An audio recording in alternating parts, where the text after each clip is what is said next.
far as I'm concerned, there's nothing wrong with eating shark's fin. So in fact, I would even go one step further. I think you should eat shark's fin soup for the sake of the poor developing countries, the poor fishermen of the world. Because if you don't, all the sharks are 80% of the sharks are accidentally caught, and if not, then the fins will be thrown away. And so the poor countries, developing countries, the poor fishermen will not benefit from all this.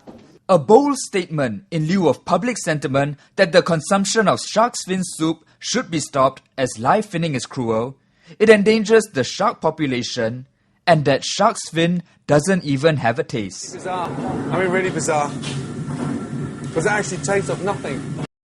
According to Dr. Giam, who is a member of CITES, a UN convention on international trade in endangered species, live finning is not the common practice, and most sharks are accidentally caught anyway.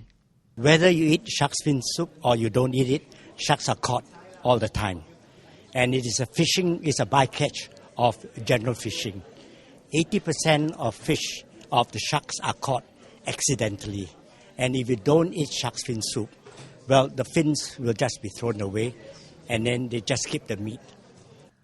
Dr. Giam was speaking at a seminar on the shark's fin industry at the Institute for Southeast Asian Studies on Thursday. The other three speakers at the seminar were Chairman for Shark Savers Malaysia, Professor Steve Oakley, Executive Director of ACRES, Louis Ng, and the President of Species Management Specialist, Mr. Hank Jenkins.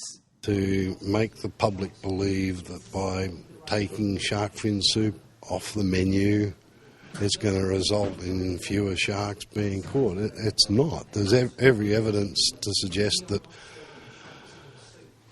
comparable numbers of sharks will continue to be fished for their meat, and the shark fin trade will either become illegal or go underground, or shark fins will just be thrown over the side of the boat.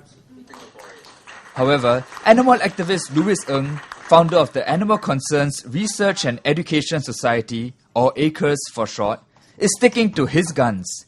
He says that a decrease in demand will result in the shark's fin industry having to make changes in its practices to keep the shark population sustainable.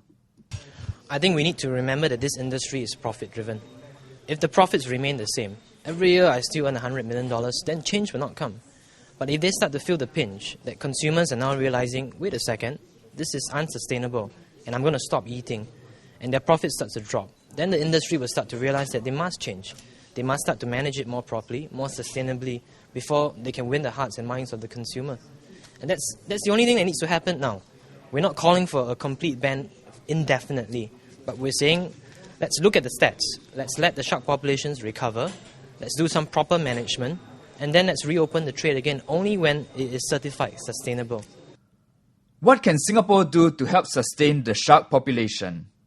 Find out what the panel has to say in the next clip.